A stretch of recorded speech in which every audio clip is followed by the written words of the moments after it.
Hello everyone, welcome to my 6 Yard Boutique Navratri talk show 2024। Season 2 का ये final episode है।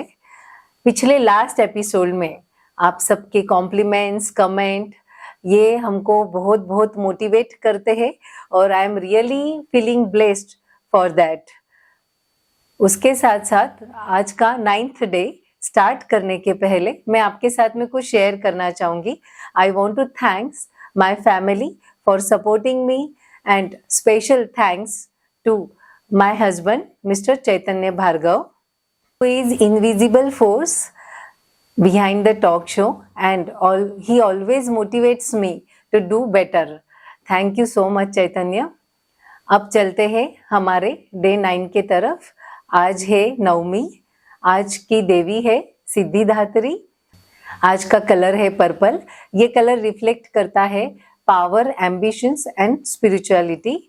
और आज का टॉपिक है वुमेन एम्पावरमेंट। और आज के हमारे 9th डे के वेरी स्पेशल गेस्ट है डॉक्टर अर्चना ताई पाटिल चाकुरकर। तो चलिए दोस्तों, उनको मिलने चलते हैं। Let's go.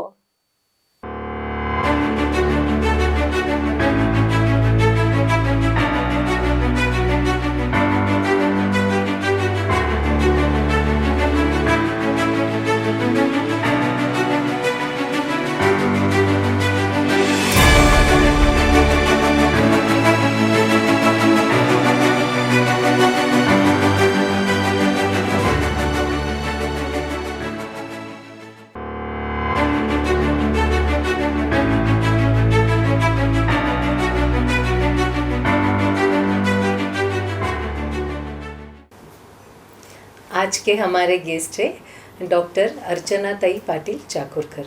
Welcome ma'am. Thank you Nikita. My 6 Yard the boutique Navratri talk show 2024 में आपका बहुत बहुत स्वागत है। जैसे तो अर्चना ताई को बिल्कुल भी इंट्रोडक्शन की ज़रूरत नहीं है, लेकिन फिर भी मैं एक छोटा सा इंट्रोडक्शन उनका देना चाहूँगी। आप एक ट्रेन मेडिकल प्रोफेशनल है। शादी से पूर्व एक एग्रीकल्चर फैमिली से ये बिलोंग करते हैं। शादी के बाद आप चाकुरकर फैमिली में बहू बन के आए। दोनों फैमिली में भी सामाजिक कार्य की परंपरा काफ़ी अच्छी है। यही परंपरा को आगे कायम रखते हुए आपने शी एंड इंडिया फाउंडेशन की स्थापना की, जो यंग गर्ल्स और वुमेन के लिए लार्ज स्केल पे बहुत ही बढ़िया काम कर रही है। उसके साथ आप life care hospital end research centre की चेयरपर्सन भी है और मैनेजिंग डायरेक्टर भी है। आपको कई सारे लीडरशिप अवार्ड्स और अचीवर अवार्ड्स मिले हुए हैं, उनसे आपको बहुत सम्मानित किया गया है। सामाजिक कार्य के साथ साथ आप 35 ईयर्स से फैमिली की हर तरीके की रिस्पॉन्सिबिलिटीज़ काफ़ी अच्छे से निभा रहे हैं। और डेफिनेटली ताई का ये बहुत ही शॉर्ट इंट्रो है, बट उसके साथ साथ में आज का जो अपना टॉपिक है वुमेन एम्पावरमेंट, ये टॉपिक के लिए you are the best person what we feel. Thank you, really appreciate, thank you. तो अर्चना ताई, वुमन एम्पावरमेंट हा आपला आवडीचा विषय तर आहेच, त्यासाठी आपण फार वर्षापासून फार कार्यरत सुद्धा आहात। तर आज वुमन एम्पावरमेंटच्या ज्या स्वतःच बेस्ट एक्सपर्ट्स आहेत त्यांच्याकडनं आपल्याला जाणून घ्यायचं आहे का वुमन एम्पावरमेंट म्हणजे काय आणि त्याचे डिफरंट अँगल काय असतात। सर्वप्रथम निकिता भार्गव ज्या आमच्या स्नेही आहेत, विशेष त्यांच्या सासूबाई माझ्या खूप जवळच्या स्नेही आहेत आणि त्यांच्या माय 6 Yard बुटीक इथे घेऊन मला खूप आनंद वाटतोय। आणि निकिता, तुमचं जे डिस्प्ले आहे, तुमचा जो बुटीक आहे, अतिशय सुंदर केलं आहे, त्याबद्दल तुमचे खूप खूप अभिनंदन।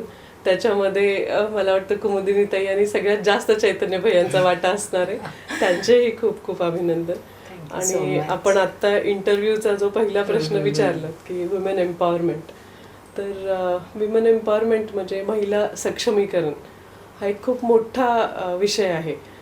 फक्त त्याच्यामध्ये मला वाटतं की आधी सर्वात महिला असणं हेच मोठं टॅबू आहे आपल्या इकडे, आणि मग एम्पॉवरमेंटवर चर्चा खूप होतात, त्याच्यावरती खूप गव्हर्नमेंटच्या स्कीम्स असतात, तुमच्यासारख्या अनेक समाजातली जाणीव असणारे लोक काम करत असतात, पण त्याचा मूळ मुद्दा आपण समजून घेणं आवश्यक आहे.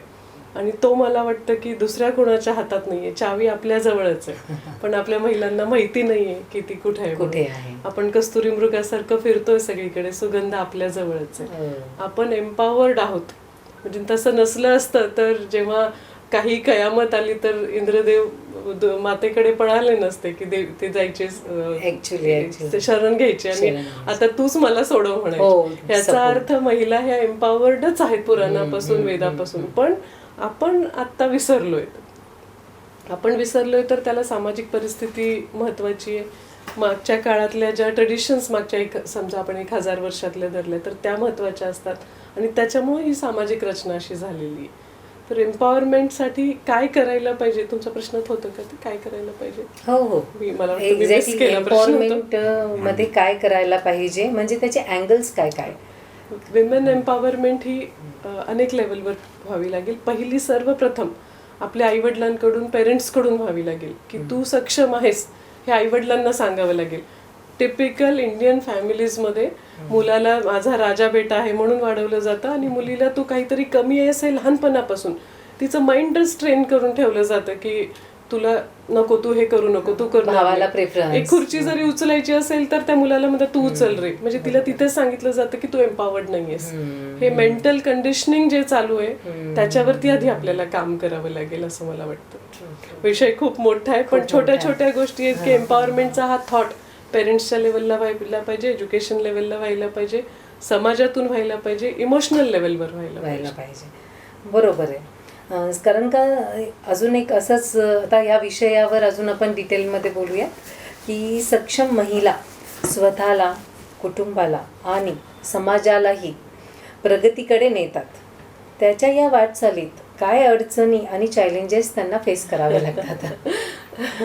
महिला असून काम करणं हे वर्क अंडर प्रोग्रेस असतं. नेहमी तो रेड साईन लागलेला असतो त्याच्यावरती. अडचणी खूप असतात. अडचणी नसतात असं जर कोणी सांगत असेल तर ते कॅमेरा पुढे सांगत असतील. मी स्वतः अगदी जबाबदारीने सांगते की महिला एम्पॉवरमेंट, सक्षमीकरण, सबलीकरण ह्या प्रोसेसमध्ये अडचणी असतात. पण आपण नेहमी आठवण करायचं की 1857 मध्ये जर झाशीची राणी होऊ शकली, अहिल्याबाई होळकर होऊ शकल्या, तर आपल्याला काय अडचण आहे? आज लाईफ बरंच, मला वाटतं आजची सामाजिक स्थिती त्याच्यापेक्षा खूप बेटर आहे. खूप बेटर आहे. तर मग ह्या सुरुवात ही आपल्यापासून व्हायला पाहिजे. बरोबर आहे. आणि मग या अडचणींना जेव्हा त्यांना फेस करायचं असेल तेव्हा त्यांनी त्यांचा माइंडसेट कसा ठेवला पाहिजे, त्यांचं एक्सेप्टन्स या सगळ्या गोष्टींसाठी कसं असावं, आणि त्याचबरोबर नेमकं कुठल्या क्षेत्र आपल्या आवडीचं आहे हे सुद्धा कधी कधी त्यांना ते कळत नाही. तर त्यासाठी पण त्यांनी कसं स्वतःला चॅनलाइज करावं? नाही, अडचणींच्यासाठी काय करावं तर अडचणींसाठी आपल्याला अडचण आहे हे एक्सेप्ट करावं. त्याचं उत्तर, कारण आपण एक्सेप्टच करत नाही आपल्याला अडचण आहे. मग त्याच्यानंतर उत्तर देणारे समाजातले आपले भाऊ असतील, मित्र असतील, काकू असेल, मावशी असतील, कुणीतरी असा व्यक्ती आपल्या आयुष्यात असतो की जो त्या अडचणीचा आपल्याला दिशा दर्शवू शकतो. तशा लोकांशी खुला संपर्क आणि संभाषण करायला पाहिजे. कारण जोपर्यंत तुम्ही डिस्कस करणार नाही तर उत्तर मिळणार नाही. आणि नंतरचा प्रश्न म्हणजे असं का त्या गोष्टींना त्यांनी चॅनलाइज करल्याबरोबरच आणि कुठलं क्षेत्र त्यांच्यासाठी योग्य आहे ते कसं त्यांनी क्षेत्र ओळखायचं म्हणजे आपली गट फिलिंग असते. तुमचंच उदाहरण घ्या ना, तुम्ही इतक्या सुंदर पेंटिंग करायचं आणि मग त्याच्यात तुम्हाला वाटलं की आपण त्याचं थोडंसं कमर्शियली इकडे तुमची असलेली कला तुम्ही कमर्शियल ह्याच्यात वापरली आणि फॅब्रिक्सवर अतिशय इनोव्हेटिव्ह आयडिया केली. लातूरकरांना एक चांगली टेस्ट डेव्हलप केली तुम्ही. ही तुमची गट फिलिंग होती, कॉलिंग होती, तुम्ही त्याच्यावर काम केलं. असं प्रत्येक महिलेला असतं. पण मला सांगा की ह्या आपल्या आजूबाजूला जो पुरुष काम करतात ते तरी कुठं पॅशन म्हणून काम करतात. मग महिलाच काम करताना पॅशनचा का विचार करायला पाहिजे? काम करा ना, सातत्याने काम करा. काहीतरी काम केलं तर आपण स्वतःला आपणही का असं वेगळं समजतो? बरोबर आहे. नॉर्मल पुरुष उठतात, काम करतात, आपणही काम करावं, कुठेतरी पोहोचणारच आहे ना त्याच्यानं. म्हणजे कामामधली कन्सिस्टन्सी, कुठलंही काम असो त्याच्यामधली कन्सिस्टन्सी मॅटर करते. आणि त्याचबरोबर ताई म्हटलं तसं का एक आपल्याला मार्ग आणि दिशा दिसावणारा व्यक्ती आपल्या लाईफमध्ये असायला पाहिजे किंवा तो तुम्ही शोधायला पाहिजे. असंच बरोबर आहे. आणि त्याबरोबर आता जसं की कुठलंही काम करताना त्यांना त्यामध्ये सेल्फ ग्रूमिंग किंवा स्किल डेव्हलपमेंटसाठी त्यांनी काय करायला पाहिजे? सेल्फ ग्रूमिंग हे वेगवेगळ्या लेवलवर होणार आहे तुम्हाला सर्वात महत्त्वाचं आहे की पहिली क्लॅरिटी पाहिजे आपल्या थॉटमध्ये की आपल्याला कुठे जायचंय. गोल माहीत नसेल तर आपण जाऊ शकणार नाही. पहिली सेल्फ ग्रूमिंग हेच आहे की आपला एंड गेम आपल्याला माहीत असेल आणि मग त्याच्यावरती आपण काम करत राहावं लागेल. ग्रूमिंगसाठी बेसिक शिक्षण सगळ्यांच्याकडे असतं. सगळ्यात मला महत्त्वाची अडचण जी महिलांच्या बाबतीत वाटते की फायनान्शियल लिटरसी, आर्थिक साक्षरता आपल्याकडे कसलीच नाहीये. आपल्या महिलांना माहितीच नसतं की काय करायचंय आणि मग आपण त्या प्रवासात निघालो की त्या अडचणी येतात. म्हणून मला वाटतं की शाळेच्या लेवलपासून एज्युकेशनमध्ये सुद्धा सगळ्यांनाच, मुलांना मुलींना आर्थिक साक्षरता हाही एक विषय महत्वाचा. मॅनेजमेंट कळत नाही. आता आम्ही डॉक्टर झालो पण हॉस्पिटल मॅनेजमेंटचा ओळखी ठो एका डॉक्टरला माहित नसतो, तो ऑन जॉब शिकतो नंतर. बरोबर आहे. म्हणजे ह्याही काही लॅक्युना आहेत त्या आपण कुठे ना कुठे त्याच्यातून वर्कअप करायला पाहिजे त्याच्यावर. आणि ते काम जर कन्सिस्टंटली करत राहिलं तर ऑटोमॅटिकली वे आउट तुम्हाला मिळत राहतात. बरोबर आहे. तर तसंच तुम्ही 30 ते 35 वर्षापासून समाजामध्ये काम करतायत. या काळात एम्पॉवर वुमन कडे पाहण्याचा समाजाचा दृष्टिकोन कसा आहे आणि तो बदलला आहे का? आणि त्याच्यातले पॉझिटिव्ह तुम्हाला काही चेंजेस जाणवलेत का? एम्पॉवर वुमेनकडे बघण्याचा समाजाचा दृष्टिकोन म्हणजे मी माझ्या मुलांच्या जनरेशनला जेव्हा बघते तेव्हा माझ्या लक्षात येतं की आत्ताची मुलं जी आहेत, म्हणजे फॉर एक्झाम्पल चैतन्य भैया पण असतील, तर त्यांच्या पार्टनरकडे किंवा बहिणीकडे बघण्याचा दृष्टिकोन हा कम्प्लिटली वेगळा आहे. आमच्या जनरेशनला थोडा वेगळा होता पण त्याचं कारणही वेगळे असतील. आता बऱ्यापैकी आपल्याकडे थोड्याशा शिक्षित फॅमिलीमध्ये हे शिकवलं चाललंय की मुलीला फार फरक नाही केला जात. 1-2 मुलं असतात, मुलगा काय मुलगी काय, पण पूर्वी तसं नव्हतं आणि त्यामुळे तो एक सोसायटल चेंज झालाय आणि हा चेंज फॉर बेटरमेंट झालाय असं मला वाटतं. नक्कीच बदल झालाय. पण पूर्वी काय असायचं की एखादी महिला काम करायला लागली किंवा थोडीशी बोल्ड असेल तर ती स्ट्रॉंग आहे असं नव्हतं, ती रॉंग आहे असं बोललं जायचं. तर ते थोडंसं आता खूप फरक झाला आणि I am very happy to see this change. म्हणजे उलट आता मे बी पॅरेंट्सला असं वाटतं का मुलींनी इंडिपेंडंट व्हावं. अगदी याचा रेशो कसा वाटतो तुम्हाला? नाही, आताच्या पेरेंटिंग मधला तो फार मोठा फरक आहे. किंवा आमच्या जनरेशनच्या ज्या आया आहेत किंवा जी मुलं आहेत त्यांनी बघितले की आपली आई टॅलेंटेड असून पण घरी बसली, वेगवेगळी कारणं असतात.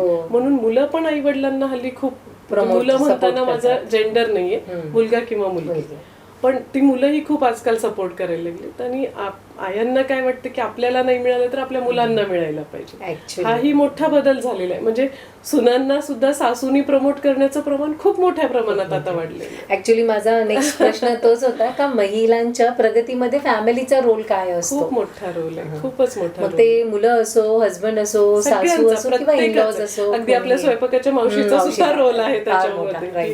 ती नसेल तर आपण बाहेर काम करायला पडू शकत नाही. तर त्यामुळे रोल्स नक्की प्रत्येकाचे आहेत आणि फॅमिली सपोर्ट असला की आपण कम्फर्टेबली काम करू शकतो. आपण दोघी त्याचं उदाहरण आहोत ना. नाही, फॅमिली सपोर्ट हा फार मोठा सपोर्ट असतो. ट्रू, बरोबर आहे. येस. तर अर्चनाताई, आता एक जस्ट की वुमन एम्पॉवरमेंटसाठी कुठले 3 पॉइंटर तुम्ही आम्हाला सांगू शकता आमच्या ऑडियन्सला? मला वाटतं की वुमेन एम्पॉवरमेंटसाठी म्हणजे महिला सक्षमीकरणासाठी आपल्याला सर्वात महत्त्वाचं काय तर सातत्य आणि तुम्हाला कन्व्हिक्शन असायला पाहिजे. तर तुम्हाला जोपर्यंत स्वतःला कन्व्हिक्शन नसतं की मी हे करू शकते, तर तुम्हाला एक्सटर्नली कुणी कितीही पैसा देऊ द्या, तुम्हाला किती रेड कार्पेट घालू द्या, तुम्ही सक्षम होऊ शकत नाही. त्याच्यानंतर तुम्हाला स्वतःचं आत्मभान राहिलं पाहिजे की आपण काय करणं योग्य आहे आणि काय केलं तर त्याच्याने नुकसान होणार आहे. कारण आपलं आत्मभान जर गेलं तर बाहेरचे जे सेटअप असतो तो तुमच्यावर हावी होतो. म्हणून महिलांनी त्याचा. आणि दुसरी गोष्ट, आपण काम करत असताना एक महिला असण्याच्या बायोलॉजिकल बंधनं आहेत हे प्रत्येकीने लक्षात ठेवून त्या फ्रेमवर्क, समुद्र सुद्धा त्याचं बंधन पाळतो. मग आपण काम करत असताना बंधन जुगारून देतो असं करायची गरज नाही. दिवस पण कधी 9 वाजता उजाडत नाही. बरोबर आहे. तो त्याच्या वेळेने काम करतो. म्हणजे ही सिस्टीम, सृष्टी सगळे बंधन पाळतात, आपणही पाळायचं. पण मुक्त स्त्री न होता स्त्री मुक्त आपल्या विचारांची मुक्ती करून आपल्या अरे वा. कामाशी वर्क करून ते करायला पाहिजे. किती सिम्प्लिसिटीमध्ये तुम्ही हे जे 3 पॉइंटर्स आणि सगळ्यात शेवटचं का नेचरला रिस्पेक्ट करा आणि स्वतःच्या बॉडीला पण तुम्ही रिस्पेक्ट करा. फारच सुंदर तुम्ही आम्हाला आणि ऑडियन्सला आमच्या हे जे 3 पॉइंटर्स सांगितले आहेत. त्याचबरोबर आता अर्चनाताई, नवरात्रीच्या 9 days my 6 at boutique Navratri talk show 2024चा हा 9वा दिवस आहे. ह्या 9 दिवसांमध्ये आम्ही भरपूर टॉपिक्स घेतले, जसं का फिटनेस आहे, फायनान्स आहे, स्किन, हेअर, त्यानंतर सोशल रिस्पॉन्सिबिलिटीज आहे आणि हेल्थ रिलेटेड गायनेकल प्रॉब्लेम असेल किंवा लाईफस्टाईल जे डिसीज असतात, या सगळ्या टॉपिकवर आम्ही भरपूर अवेअरनेस क्रिएट करण्याचा प्रयत्न केला आहे. तर आज या 9th डेला आपण ह्या कार्यक्रमाचा समारोप करणार आहेत. त्यानिमित्ताने आपण तरुण पिढीला काय संदेश देऊ इच्छितात? मी त्याच्या आधी निकिता तुमचं फार अभिनंदन करू इच्छिते की तुम्ही व्यवसाय करत असतानाही आपलं सामाजिक भान आणि सामाजिक आपल्यावर असलेलं दायित्व दोन्ही न विसरता आपल्या महिला तुमच्या ज्या कस्टमर्स असतील किंवा नसतील, पण त्या प्रत्येकीसाठी टॉपिक्स पण इतके वेगवेगळ्या लेवलचे तुम्ही घेतलात. ज्या स्पीकर्स आहेत अर्ध्या माझ्या मैत्रिणीच आहेत. तुम्ही मला व्हिडिओ पाठवत असता, त्याच्यातून मी अनेक व्हिडिओ बघण्याचाही प्रयत्न केलेला आहे. तर हे विषय जे आहेत ते प्रत्येक विषय आपल्या आयुष्याशी निगडीत आहेत. आणि मैत्रिणींनो, हे जे माझ्या आधीच्या 8 विषयांवर निकिताताईंनी जो टॉक शो घेतलाय तो जर आपण फॉलो केला तर आपल्याला वुमेन एम्पॉवरमेंटच्या जर्नीमध्ये तो एक ॲडिशनल पॉईंट होणार आहे. तर त्याचा तुमच्या ह्या सुजान थॉट प्रोसेसबद्दल तुमचे अभिनंदन. आणि तुमच्यासाठी आणि सर्व मैत्रिणींसाठी ही नवरात्रीचे 9 दिवस, दसरा, येणारी दिवाळी सर्वांच्यासाठी खूप आरोग्यमयी आणि खूप सुखमय व्हावी अशी मी तुम्हाला आणि सर्वांना शुभेच्छा देते. Thank you so much doctor Archanatai. आपण टॉक शोमध्ये आलात आणि सहभागी झालात, इवन बुटीकला व्हिजिट केली आणि तुमच्या स्वभावाप्रमाणे एकदम व्यवस्थित. येस, तुम्ही आमच्या म्हणजे टॉक शोला सुद्धा ॲप्रिशिएट केलं. प्रत्येक छोटी छोटी गोष्ट जी आहे बुटीकमधली असो किंवा आमची असो, सगळ्या गोष्टींना ॲप्रिशिएट केलं. फार छान वाटलं. Thank you so much. Thank you. Pleasure. Thank you. आणि तुमच्यासाठी एक गिफ्टसुद्धा रेडी केलेलं आहे. हे पूर्ण टोटली हँडमेड आहे. लवली. थँक्यू. निकिताताई, खूप खूप आभार. खूपच सुंदर. अच्छा कलर पर्पल ना काय अकॉर्डिंग. सो फ्रेंड्स, सीजन 2 का ये फाइनल एपिसोड था. ओवरऑल पूरा सीजन आपको कैसे लगा, प्लीज हमको पक्का कमेंट करके बताइएगा. और मैं थैंक्स बोलना चाहूंगी हमारे पूरे 9 days के गेस्ट्स को. Thank you so much once again. उसके साथ साथ नेक्स्ट ईयर हम आ रहे सीजन 3 के साथ डिफरेंट एंड यूजफुल टॉपिक लेके आपके सामने. और डेफिनेटली फ्रेंड्स, अगर आपको कोई टॉपिक हमारे लिए क्लिक होता है तो पक्का हमको मैसेज कीजिए, कमेंट कीजिए. और last but not the least, हमारे फोटोग्राफर रमेश भैया Shinde, thank you so much भैया. इनके बगैर ये पूरा इवेंट आपके पास में इतना ऑर्गेनाइज तरीके से नहीं पहुंच सकता था. Thank you so much. So my 6 at boutique and Nikita Bhargav आपसे ये सीजन 2 में विदा लेते हैं. और पक्का हमारे बुटीक को विजिट कीजिए और नेक्स्ट ईयर मिलते हैं सीजन 3 में. Take care, bye bye, have a nice day.